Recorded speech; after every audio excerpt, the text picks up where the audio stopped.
Primero, la infidencia. Yo les cuento, algunos saben, yo crecí cerca de la Policía Nacional.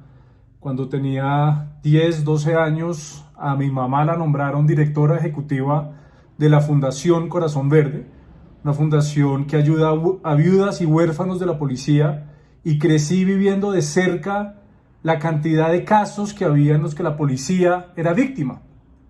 Casos de familias que quedaban sin su padre cabeza de hogar, casos en donde la guerrilla jugaba fútbol con la cabeza de los policías, 1.785 policías asesinados en Colombia entre 1993 y 2013.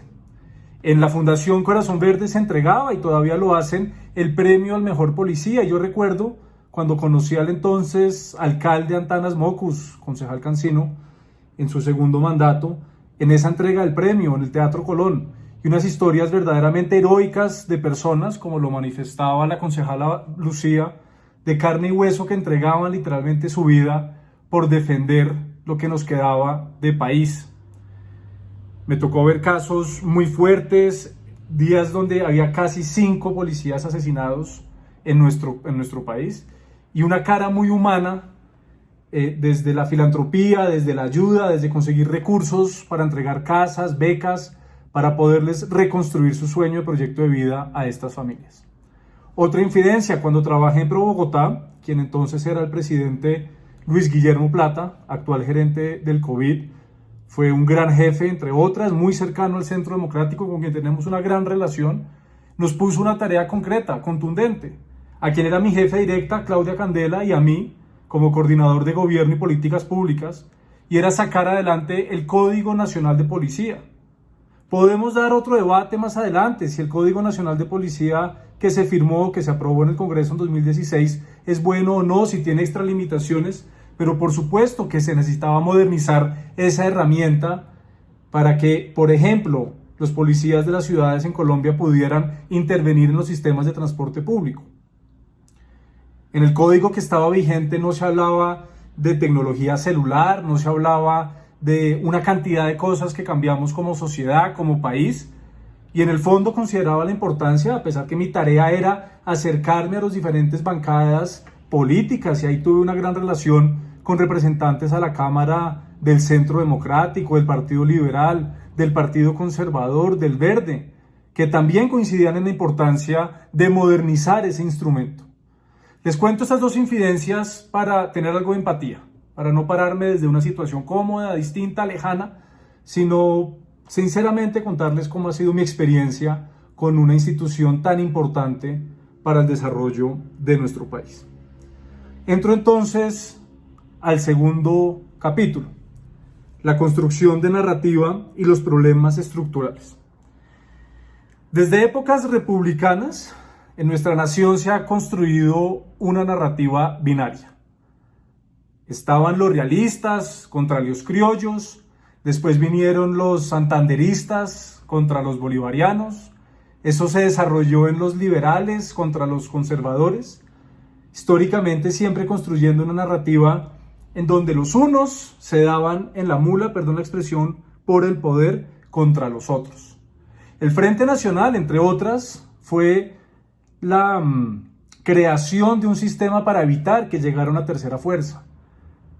No se concebía en ese momento en el país que otras personas que no estuvieran en la élite política y en el poder estructural de Colombia pudieran acceder a él. Y ese Frente Nacional lo que terminó haciendo fue acallando otras voces que terminaron explorando vías armadas para poderse escuchar y para poder poner un punto político. Y luego esa discusión se terminó reduciendo en la izquierda contra la derecha.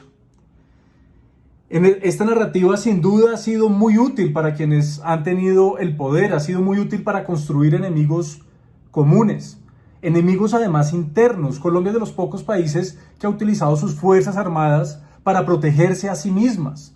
El concepto de militares en nuestro país no es un concepto para cuidar nuestras fronteras y nuestros bordes, sino para cuidarnos de nosotros mismos. Sociológicamente y antropológicamente hablando, eso es muy complejo. Que seamos una sociedad enferma, que se mata a sí mismo, a sí misma, que está buscando el poder entre nosotros mismos a punta de bala y sangre, es muy complejo. Y sin duda hemos tenido presidentes machos, bravucones, que nos han demostrado que tienen el poder sobre las fuerzas militares y policiales para cuidarnos de los malos, que nos mandan sistemáticamente el mensaje de tranquilidad, que todo está bajo control, porque con la fuerza armada y legítima van a garantizar que ese orden y ese control se mantenga. Sin duda la existencia del narcotráfico les ha ayudado en la construcción de esa narrativa. Sin duda el narcotráfico ha ayudado a mantener ese enemigo en común, que como les he mencionado ha venido variando desde que tenemos la independencia o incluso antes en esa narrativa y en esa discusión binaria. Y sin duda el lenguaje crea realidades. Y en paralelo a la construcción de esa narrativa binaria, hemos tenido un desarrollo paralelo de unos problemas sistemáticos, unos problemas sociales estructurales, que una generación postguerra de guerrillas se hace preguntas genuinas. ¿Y yo por qué no puedo ir a ese colegio al que están yendo personas de mi generación? ¿Y yo por qué no puedo entrar en esa universidad que tanto se dice es la mejor de Colombia? ¿Y yo por qué no puedo construir mi proyecto de vida a partir de mis talentos? ¿Yo por qué tengo que seguir construyendo un proyecto de vida dependiendo del lugar de donde nazco y no de lo que soy capaz de hacer? Desafortunadamente el cuento de la meritocracia se está cayendo por sí mismo. Sigue primando el amiguismo en el sector público, sigue primando los favores políticos, sigue primando la rosca. Y esa frustración genuina de personas de una generación que no están creciendo bajo la amenaza de un fusil y bajo la amenaza de la guerra, como lo teníamos en los 90s y la primera década del siglo XXI, empieza genuinamente a generarse unas preguntas de fondo. Y nosotros los políticos, la gran mayoría, desafortunadamente, seguimos desconectados de esa realidad. Desafortunadamente nuestras comodidades como políticos se alejan mucho de lo que están viviendo el grueso de una sociedad que a gritos está pidiendo mayor equilibrio y mayor equidad. Esos problemas estructurales, insisto, se han venido construyendo en paralelo de esa narrativa binaria. Y si llegamos al 2020, encontramos de nuevo esa narrativa de dos partes. Yo he escuchado en las intervenciones de ustedes, colegas, concejales, una serie de patrones de lenguaje, de interpretaciones, de conceptos que los he estado viendo en otros lugares y a partir de otras personas, y se empieza a notar un patrón de construcción de esa narrativa. Terrorismo, he escuchado esa palabra en distintas intervenciones. Amenazas, disidencia de las FARC. Las FARC es un partido político. Que hayan personas que no, como decía ahorita la concejala Lucía, que no respetaron el acuerdo de paz y que se fueron y se armaron de manera cobarde, no quiere decir que sigan, a pesar que se sigan llamando a sí mismas FARC, pero no podemos empaquetar a ese partido político que está haciendo un esfuerzo enorme por construir democracia con aquellos que están volviendo las armas. Deslegitimar a la fuerza pública, comportamiento paramilitar, actos sistematizados. Fíjense que utilizo conceptos que los he escuchado de los dos lados del corredor del Consejo. El 19 de septiembre, en una entrevista publicada por El Espectador al consejero de Seguridad del Gobierno Nacional, Rafael Guarín, sobre lo que pasó en Bogotá, le pregunta el periodista: ¿no es ilógico pensar que los helenos y las disidencias ataquen con piedras y palos? Parece que es una pregunta sensata. Y él responde, abro comillas, para nada. Es más efectivo un hombre desarmado que uno armado. ¡Wow! Y más adelante dice, esa violencia que alcanza a ser terrorismo de baja intensidad es una herramienta hoy más efectiva para esos delincuentes que los carros bomba. ¿De verdad, consejero Rafael Guarín? ¿Es más efectivo quemar unos CAIs, lo cual no es justificable, componer un carro bomba en el Club El Nogal o incluso en la escuela de Policía General Santander? ¿Es comparable esos actos solamente para encasillar el concepto de terrorismo con el apellido de baja intensidad? Y claro que hay tendencias, no sé si políticas o institucionales, no nos lo han corroborado, que viven de la confusión y del desorden institucional. Y por supuesto que hay quienes buscan desestabilizar a los gobiernos nacionales y distritales con objetivos electorales. Por supuesto que usan el vandalismo y un vandalismo muy agresivo, que tiene que ser completamente reprochable. No se puede justificar la quema de un bus, no se puede justificar la quema de un CAI, no se puede justificar agredir como han agredido a los policías. Pero eso justifica el uso desmedido de las armas letales. Lo decía el concejal Julián Rodríguez. De los vándalos no podemos esperar nada. Al final viven de eso, encapuchados, escondidos, sin dar la cara, tirando la piedra desde la multitud. Pero desde la fuerza legítima, a la cual le pagamos con los impuestos, que esté debidamente armada para cumplir con su objetivo de mantener el orden y la democracia, de construir desde los derechos humanos. No podemos pretender que de los vándalos esperamos una cosa y de la policía justificarla que actúe como esté actuando. Y con esto llego al tercer punto para cerrar, señor presidente, y es nuestro reto generacional.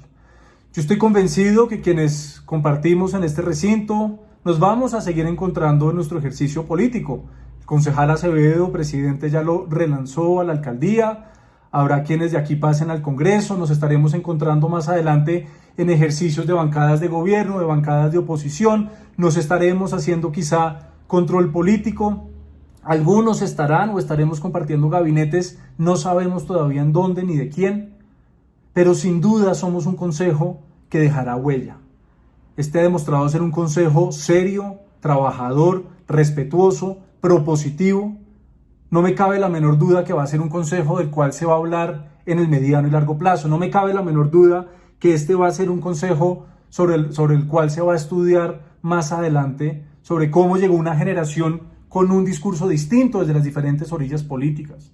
En algo coincidimos, independientemente de nuestras posiciones ideológicas, en nuestro compromiso con Bogotá y nuestras ganas y capacidad de trabajar por nuestra ciudad. No en vano fuimos la primera corporación que se adaptó a lo virtual y a lo digital en estos momentos tan difíciles.